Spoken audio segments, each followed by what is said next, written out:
యోహాను సువార్త 3వ అధ్యాయము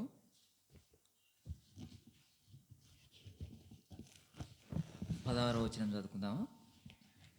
దేవుడు లోకమును ఎంతో ప్రేమించెను కాగా ఆయన తన అద్వితీయ కుమారునిగా పుట్టిన వాని యందు విశ్వాసముంచు ప్రతి వాడును నశింపక నిత్య జీవం పొందినట్లు ఆయనను అనుగ్రహించెను. చిన్న ప్రార్థన చేసుకుందాం. ప్రేమగల తండ్రి, జీవంగల నాయన, జీవాధిపతి, నీకు స్తుతులు స్తోత్రములు కృతజ్ఞతాస్తుతులు చెల్లించుకుంటాం ప్రభువా. నాయనా, నన్ను నీ శిలువ చాటున మరుగుపరిచి నీ మాటలు నా నోటికి మీరు అందించి నాయన చేరువచ్చిన బిడ్డలకు మేలు కలుగుటకు క్షేమం కలుగుటకు నీ కృప అనుగ్రహించమని, ఆరాధన ఆది మొదలుకొని అంతం వరకు మీరు అధ్యక్షత వహించి మీరు నడిపించమని మా ప్రభువును మా రక్షకుడు యేసుక్రీస్తు నామమున సమర్పించుకుంటున్నాము తండ్రి, ఆమేన్. ప్రియమైన దేవుని బిడ్డలారా, దేవుడు యోహాను సువార్త 3వ అధ్యాయంలో 16వ వచనంలో దేవుడు చెప్తున్నాడు, దేవుడు లోకమును ఎంతో ప్రేమించినాడు కాగా ఆయన తన అద్వితీయ కుమారునిగా పుట్టినవాని యందు విశ్వాసముంచు ప్రతి వాడును నశింపక నిత్య జీవం పొందినట్లు ఆయనను అనుగ్రహించినాడు. దేవుడు లోకాన్ని ఎంత ప్రేమించినాడంటే, ఈ మాటలు చూస్తుంటే ప్రేమ దేవులారా ఎంతో అనింది. ఇంకా అసలు అద్దులు లేవు, అసలు ఉంది. ఆయన ప్రేమకు సాటి ఏది లేదు. ఆయన ప్రేమకు హద్దులు లేవు, హద్దులు లేవు, అసలు ఉంది. లోకాన్ని ఎంత ప్రేమించినాడంటే, దేవుడు అంత ప్రేమించినాడు. లోకాన్ని ఎంతో ప్రేమించినాడు. ఆయన అద్వితీయ కుమారుని, అంటే ఏకైక కుమారుని, ఆయన సొంత కుమారుని మనకేం చేసినాడంటే ఈ లోకాన్ని పంపించి మనకు అప్పగించినాడు. తన సొంత కుమారుని, తన అద్వితీయ కుమారుని, ఏకైక కుమారుడు తండ్రిని వదులుకున్నాడు. తండ్రి సింహాసనాన్ని వదులుకున్నాడు. తండ్రి దగ్గర ఉండే భాగ్యాన్ని వదులుకున్నాడు. వదులుకొని ఈ లోకానికి వచ్చినాడు. వచ్చి ఈ లోకంలో అనేకమైన సూచక్రియలు చేసినాడు. 33.5 సంవత్సరాలు జీవించినాడు. 3.5 సంవత్సరం సేవ చేసినాడు. 33.5 సంవత్సరాలు జీవించినాడు. అనేక మందిని, చనిపోయిన వారిని బ్రతికించినాడు. రోగులను స్వస్థతపరిచినాడు. ఆయన ఎద్దకు వచ్చి ఎవరు వెనక్కిపోలేదు. అందరినీ దేవుడు స్వస్థతపరిచినాడు. చేసి ఈ లోకంలో యెరూషలేములో గొలగొతా కొండ మీద, ఆ కొండ మీద 2 దొంగల మధ్య దేవునికి వేసి ఘోరమైన శిలువ మరణం పొందినాడు మన కోసం. ఆయన ఏ పాపం చేయలేదు. ఆయన నోట ఏ కపటం లేదు. మనమైతే పాపం చేసిన వారం, మనము పాపం ఎరిగిన వారము, పాపం చేసిన వారం. ఆయనలో ఏ పాపం లేదు. ఆయన నోట కపటం లేదు. ఆయన కలవరి శిలువలో 2 దొంగల మధ్య ఘోరమైన నీచమైన మరణం మన కొరకు అనుభవించినాడు. ఒక దొంగ అయితే దేవుణ్ణి దూషిస్తున్నాడు. నువ్వు దేవుడు కదా, నువ్వు దేవుని కుమారుడవు కదా, నువ్వు దేవుని కుమారుడు అయితే నిన్ను నువ్వు రక్షించుకొనము, మమ్మను కూడా రక్షించు అని దేవుని దూషిస్తున్నాడు. ఇంకొక దొంగ అయితే ఆ దొంగకు చెప్తున్నాడు, ఇది మనకు ఈ శిక్ష మనకు న్యాయమే. మనం చేసినాం కాబట్టి, మనం పాపం చేసినాం కాబట్టి, మోసాలు చేసినాం కాబట్టి, దొంగతనాలు చేసినాం కాబట్టి మనకి శిక్ష న్యాయమే. అందుకే మనం శిక్ష మనం ఫలం పొందుతున్నాం. దీనికి ప్రతిఫలం పొందుతున్నాం. ఈయన ఏ తప్పిదం చేయలేదు. ఈయన ఈయన ఏ నేరం చేయలేదు అని మరి ఒక దొంగకు, ఎడమ ప్రక్కండే దొంగకు కుడి ప్రక్కండే దొంగ చెప్తున్నాడు, ఆయన ఏ తప్పిదం చేయలేదు ప్రియమిలారా. ఘోరమైన మరణం అనిపించినాడు. మనం దుర్మార్గులం, హానికరులం, మనం ఎన్నికలేని వరం. మనం తల మీద మనకు తలకు పడవలసిన ములకిరీటాన్ని ఆయన తలకు మొత్తించుకున్నాడు. మనం చేతులతో పాపం చేసినాం, ఆయన చేతులకు చీలలు కొట్టించుకున్నాడు ఆయన. మనం పాపం చేసిన వారం. మనం హృదయం అన్నిటికంటే మోసకరమైనది, అది ఘోరమైన వ్యాధి గలది. మన హృదయానికి పడవలసిన బల్లెపోటును ఆయన హృదయమునకు పొడిపించుకున్నాడు. ఆయన రక్తమంతా ధారపోసినాడు. ఆయన రక్తమంతా ధారపోసినాడు. ప్రేమదేములారా, ఆయన నల్లని వాడుగా చేయబడినాడు. ఆయన ధవలవనుడు, రత్నవనుడు, 10,000 మందిని ఆయన గుర్తింపవచ్చును. అయితే కలవరి శిలువలో ఆయనకు సొగసు లేదు, స్వరూపం లేదు. ఏ నరుడును చూడనల్లని వాడుగా ఆయన ముఖం అంత వికారంగా మార్చబడింది. ఆయన అందమైన దేవుడు. ప్రేమిలారా, ధవలవనుడు, రత్నవనుడు, 10,000 మందిని ఆయన గుర్తింపవచ్చును. అయితే కలవరి శిలువలో మన కోసం సొగసు లేదు, స్వరూపం లేదు. ఆయనకు రక్తమంతా ధారపోసినాడు. ఆయన చీకట్లో ఉండే మనల్ని, అంటే మనం పాపంలో ఉండే మనం చీకట్లో ఉండే మనల్ని ఆశ్చర్యకరమైన తన వెలుగులోనికి దేవుడు మనల్ని నడిపించినాడు. ఆశ్చర్యకరమైన వెలుగు తన వెలుగులోనికి మనల్ని నడిపించినాడు. ప్రేమిలారా, ఆశ్చర్యకరమైన వెలుగు. మనం చీకట్లో ఉన్నాం, పాపంలో ఉన్నాం, ఆయన వెలుగులోనికి మనం నడిపించినాడు. మన పాపాలను విడిపించినాడు. మన దూరస్తులో మనం ఆయన ఏం చేసినాడు? సమీపస్తులుగా చేసినాడు. మన కోసం మనల్ని సమీపస్తులుగా చేసినాడు. ఆయనలో ఏ దోషం లేదు, ఏ కపటం లేదు. మన దేవుడు ఎలాంటి దేవుడు అంటే ఆయన పరిశుద్ధుడు. ఆయన పరిశుద్ధుడు, నీతిమంతుడు, ఆయన నమ్మదగిన దేవుడు. ప్రేమిలారా, ఇప్పుడైతే క్రీస్తు యేసునందున్న వారికి ఏ శిక్ష విధి లేదు. ప్రభువులంటే ఏ శిక్ష లేదు, దేవుళ్ళంటే ఏ శిక్ష ఉండదు. తీసివేస్తాడు, దేవుడు తీసివేసినాడు. ఆయనలో ఉంటే శిక్షలు ఉండవు, ఏ శిక్ష ఉండదు. ప్రేమిలారా, ఆయన భూమి మీద సవాలు విసినాడు. దేవుడు, మన దేవుడు, నాలో పాపం ఉన్నది ఎవడైనా రుజువుపరచగలడా అన్నాడు. ఎవడైనా రుజువుపరచగలుగుతాడా? ఎవని చేతనైనా అవుతుందా? ఆయనలో పాపం ఉందని ఎవడైనా చెప్పగలుగుతాడా? ఈ భూమి మీద ఎవడు చెప్పలేడు. ప్రేమిలారా, ఎవడు చెప్పలేడు. భూమి మీద సవాలు విసిరినాడు. సవాలు విసిరిపోయి ఎన్ని సంవత్సరాలైంది? 2026 సంవత్సరాలైంది. ఆయన సవాలు విసిరి భూమి మీద ఎవడైనా నిరూపించినాడా?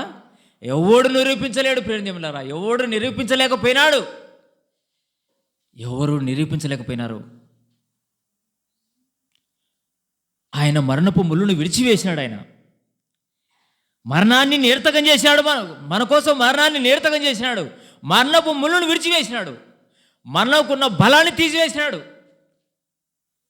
అందుకే చెప్తున్నాడు, ఓ మరణమా నీ విజయం ఎక్కడా, ఓ మరణమా నీ ముళ్ళెక్కడా అని విజయస్తంతో దేవుడు కేకలు వేసినాడు. ప్రేమిలారా, ఆయన విజయస్తంతో కేకలు వేసినాడు. సవాలు చేసినాడు. ఓ మరణమా నీ విజయం ఎక్కడ ఉంది, ఓ మరణమా నీ ముళ్ళెక్కడా అని దేవుడు మరణపు ముళ్ళును విడిచివేసినాడు. ప్రేమిలారా, మన దేవుడు ఎంత శక్తిమంతుడు, ఎంత శక్తిమంతుడు మన దేవుడు. ప్రేమిలారా, మన అతిక్రమ క్రియలు బట్టి ఆయన గాయపరచబడినాడు. మన దోషాలు బట్టి ఆయన నలగొట్టబడినాడు. మన సమార్థమైన శిక్షను ఆయన అనుభవించినాడు. ఆయన దేవుడు అనుభవించినాడు. మన శిక్ష అంతా ఆయన అనుభవించినాడు. ఆయన కలవరి శిలువలో రక్తమంతా ఏమీ లేకుండా దారపోసినాడు. మనమైతే రక్తం లేకపోతే మనం బ్రతకలేము. ప్రేమిలారా, రక్తం తక్కువైతే మనం బ్రతకలేం. ఆయన రక్తమంతా చిందించినాడు. దార పోసినాడు, దారాలు దారాలుగా చిందించినాడు మన కోసం. మన కోసం. ఎందుకంటే మనం చనిపోతే నిత్య నరకానికి వెళ్ళిపోతామని, అలాగూ ఆ నరకంలో ఉండకూడదని, ఆ భయంకరమైన స్థలంలో ఉండకూడదని, ఆ ఘోరమైన స్థలంలో ఉండకూడదని, ఆ ఏడుపు పళ్ళు కొరుకుడే ఆ స్థలంలో ఉండకూడదని మన కోసం ఏం చేశాడంటే కలవరి శిలువలో ప్రాణం పెట్టినాడు మనందరి కోసం. ప్రేమిలరా, ఘోరమైన ఘోరమైన మరణం అనుభవించినాడు. ఇక ఏ మానవుడు ప్రపంచంలో 800 కోట్ల ప్రజలలో ఏ మానవుడు భరించలేడు. ఆ శిక్ష ఏ మానవుడు భరించలేడు. అంత ఘోరమైన మరణం మన కోసం అనుభవించినాడు. ఘోరమైన మరణం అనుభవించినాడు. మనం పాపముల చేతను అపరాధముల చేతను మనం చచ్చిన వారం. ఎఫెసీ రాసిన పత్రికలో 2వ అధ్యాయంలో 1వ అధ్యాయంలో చెప్పినాడు, పాపముల చేతను అపరాధముల చేతను చచ్చినటువంటి మనల్ని ఏం చేసినాడు? క్రీస్తుతో కూడా మనల్ని బ్రతికించినాడు. ప్రియమిత్రులారా, ఆయనతో కూడా మనం బ్రతికించినాడు. మనలో చచ్చిన వారం మనం, పాపముల చేతను అపరాధముల చేత మనం చచ్చిన వారం. ఆయన క్రీస్తుతో కూడా మనల్ని బ్రతికించి ఏం చేసినాడు అంటే డైరెక్ట్గా ఏం చేసినాడు? పరలోకంలో కూర్చుని పెట్టినాడు మనల్ని. ప్రేమిదేములరా, డైరెక్ట్గా పరలోకంలో కూర్చుని పెట్టినాడు. ఎఫెసీ ఆసుపత్రిలో చెప్పినాడు 2వ అధ్యాయంలో. ఎంత ప్రేమ మన పట్ల. ప్రేమిదేములరా, మన పట్ల ఆయనకు ఎంత ప్రేమ ఉంది, ఎంత ప్రణాళిక ఉంది, అసలు అది వర్ణించలేము. ప్రేమిదేములరా, ఎఫెసీ ఆసుపత్రికలో 1వ అధ్యాయంలో చెప్పినాడు, జగత్తుకు పునాది వేయబడకునిపే క్రీస్తులో ప్రేమ చేత మనల్ని ఏర్పరచుకున్నాడు. అంటే భూమి కలగజేయకునిపే, ఆకాశం కలగజేయకునిపే, ఏమి కలగజేయకునిపే, శూన్యముగా ఉండినప్పుడే అప్పుడు మనల్ని ఏర్పరచుకున్నాడు. ప్రేమిదేములరా, అన్నీ కలగజేయకునిపే మనల్ని ఏర్పరచుకున్నాడు, మనం ప్రతిష్ఠించినాడు. మన పట్ల ఎంత జాగ్రత్త ఉంది ఆయనకు, దేవునికి మన పట్ల ఎంత ప్రణాళిక పెట్టుకున్నాడు. మన పట్ల మనల్ని ఎంత ప్రేమిస్తున్నాడు. ఆ ప్రేమకు మనకు అవధులే లేవు అసలు ముందు. ప్రేమిదేములరా, ఎంత ప్రేమ మన పట్ల. అసలు 3వ అధ్యాయంలో 16వ వచనంలో చెప్తున్నాడు, ఎంతో ప్రేమించిన. బాబా ప్రేమిదేములరా, ఎంత ప్రేమ. ప్రేమిదేములరా, ఎంతో అసలు ఉంది. అది అద్దులే లేవు అసలు ఉంది. అది అద్దులే లేవు అసలు ఉందో. అంత ప్రేమిస్తున్నాడు. ఎంత ప్రేమిస్తున్నాడు, అంత ప్రేమిస్తున్నాడు. ప్రేమిదేములరా, అసలు ఇర్మియా గ్రంథంలో చెప్తున్నాడు, శాశ్వతమైన ప్రేమతో మనల్ని ప్రేమిస్తున్నాడు. 24 గంటలు, ప్రతి నిమిషం, ప్రతి సెకండు శాశ్వతమైన ప్రేమతో మనల్ని ప్రేమిస్తున్నాడు. విడవక మన ఎడల ఎప్పుడు కృప చూపుతున్నాడు. మనకు దేవుడు ఎప్పుడు కృప చూపుతున్నాడు, విడవలేదు మనల్ని. అందుకే ఎబ్రీ ఆసుపత్రిలో అన్నాడు, నిన్ను ఎన్నడూ విడువను ఎడబాయను అన్నాడు. మనల్ని ఎప్పుడు విడువాడు, ఎన్నడూ విడువాడు, ఎడబాయడు. యెషయా గ్రంథంలో చూడుము, నా అరచేతులను చెక్కి ఉన్నాను, నువ్వు నా సొత్తు అంటున్నాడు. ఆయన అరచేతులు చెక్కుకున్నాడు మనల్ని. ఆయన అరచేతుల్లో మనం ఉన్నాం. ఆయన చెక్కుకొని ఉన్నాడు ఆయన అరచేతులలో. నువ్వు నా సొత్తు, నువ్వు భయపడకు, నేను నీకు తోడుగా ఉన్నాను అంటున్నాడు. నీకు దేవుడు మనకు తోడుగా ఉన్నాడు. మనం ఆయన సొత్తు, ఆయనలో మనం చెక్కుకొని ఉన్నాడు. నువ్వు దేనికి భయపడకూడదు. ప్రియదేవులరా, మన దేవుడు గొప్ప దేవుడు. మన దేవుడు సర్వశక్తిమంతుడు. మన దేవుడు ఆయన మనకు అంత గొప్ప దేవుడు తోడున్నాడు. ఇది ప్రభు దినం. ప్రియదేవులరా, ఈరోజు ప్రభు దినం, ప్రభువును ఆరాధించే దినం. ఇది ప్రభువును మరణాన్ని జ్ఞాపకం చేసుకునే దినం. ఇది రొట్టె విరిచే దినం. ఆయన శరీరంలో పాలు పొందుటకు ఈరోజు మనకి ఏర్పాటు చేసిన దినం. ఇది